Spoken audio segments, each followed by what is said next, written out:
वृषभ राशि मानक पई 17 अगस्त रु 23 अगस्त किपर रहइबो जानंतु जानिबा एही वीडियो रे पूरा एहा जन्म राशि चंद्र राशि द्वारा आधारित अटे। एहा जनरल प्रेडिक्शन अटे।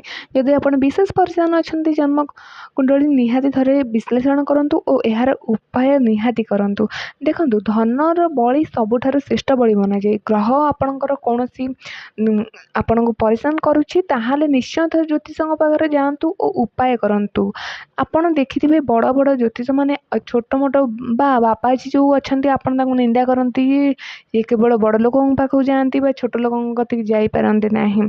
एपरि आपण मध्य केबे कहिथिबे अन्य काहाकू शुणिथिबा कहिथिबारे मध्य शुणिथिबे हेले एपरि काहेकि सेमान करंती कारण सेमान जानिछंती कि एई लोकडी एई काम करि परिबनी कि मु देइथिबा उपाय से करि परिबनी तो मु काहेकि सेटिकि जिबि मु समय नष्ट करिवि ओ आपण निहाती उपाय जदि करि परिबे ताहले एही सप्ताह वृष राशि मानक पई मध्यम धारा रहइबो कारण आपण परिवार जीवन खुशीर माहौल रहिबो ओ सहयोगपूर्ण रहिबो। तो एही समय आपण कौनसी बड़ कार्य घर पूरा करेंगे जहाँद्वारा कि आपण आत्मसंतोष प्राप्त हेबो ओ पितामाता बड़ लोकों ठारू मार्गदर्शन नियंतु एही समय आपण मानक पई काफी लाभदायक रहिबो।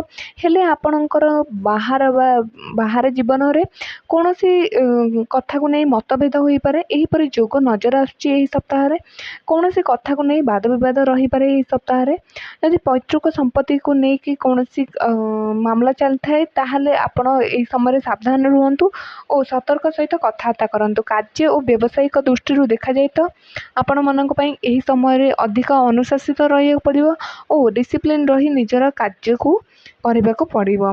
तो यही समय आपणकर स्थिति फाइनेंस स्थिति मजबूत हेबो ओ कृषि बैंकिंग क्षेत्र में जो मैंने अच्छा से विशेष लाभ मिल कैरियर बा शिक्षा क्षेत्र देखा जाए तो सेम रहिबो आपन को यही समय हार्डवर्क करिया पड़िबो ओ यही समय शिक्षार्थी मानक पई मध्य चैलेंजफुल रहिबो से माने निज कार्य को किपरि पूरा करिवे केवल टाइम टेबल बनातु और ताको फॉलो करंतु। द्वितीय कथा कोनोसी भाबंतु नहीं ए सप्ताह रे।